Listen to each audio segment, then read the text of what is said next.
Your Honor. Ah, nalilito na ako kung anong sabihin ko.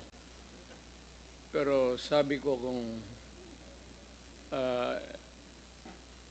if I'm lying or if my statements are falsely stated, or if there is an iota of magbigti ako. So, in the same manner na kung magbigti ako si Trillanes, dapat magsabay rin sa akin. Okay, duly noted of your thoughts, Mr. President. Former Senator Trillanes, you're recognized. Maraming salamat, Mr. Chairman. Ito pong dokumentong ito po yung naging basis ko nung plunder case na final ko kay Duterte noong 2016. At ito po ay inimbestigahan ng Ombudsman at ang Deputy Ombudsman Arthur Carandang, and I think the Quadcom can invite him. Siya ang nag-conduct ng investigation. Humingi siya ng dokumento sa AMLAC at kinonfirm niya. And because of that, tinanggal ni Duterte si Deputy Ombudsman. Now, aside from that, so pwede natin, suggested by Chairman Paduano, na yung AMLAC mismo, unless,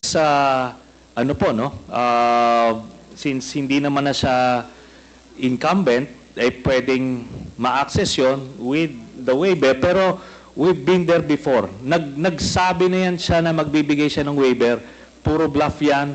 Pero hindi, kaya nga mas maganda kung ma-draft na po natin yan ngayon para papirmahan niya yan dito, no? Para wala nang alibay. Pero ito po, I'll be presenting later on, Mr. Chairman, a video of his actual admission of these accounts.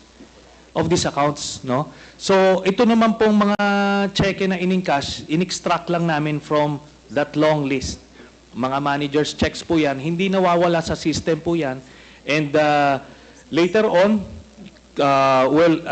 exempted sa impeachment cases, kaya pwede po lumabas yan, ipepresenta po yan. That's the smoking gun ng proceeds of the illegal drug trade ng Duterte crime family. Salamat po, Chairman. Thank you very much, Sir, I have to respond to it. This guy President, is story. With all due respect, I'll have to follow the rules. Yeah. I will give you time later, Mr. President. I will give you time later. Just so that we can put to rest this issue of waivers, because it's been going back and forth. Will the former president be okay that if we draft the waiver now, that it be signed today instead of tomorrow? Will you be fine with that, Mr. President? Anong kapalit, sir? Hindi. Sampalin ko siya sa publiko. Hindi, wala naman. Ngayon na. Wala pong ganunan. Mr. Chairman. I'll give you, sasampalin ko sa Mr. Chairman. Session suspended. Session suspended.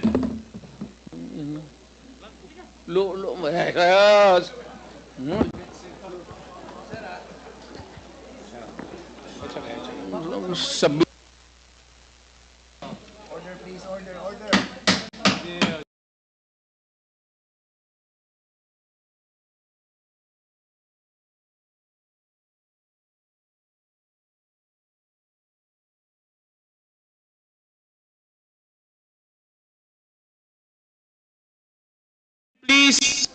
Please observe proper decorum.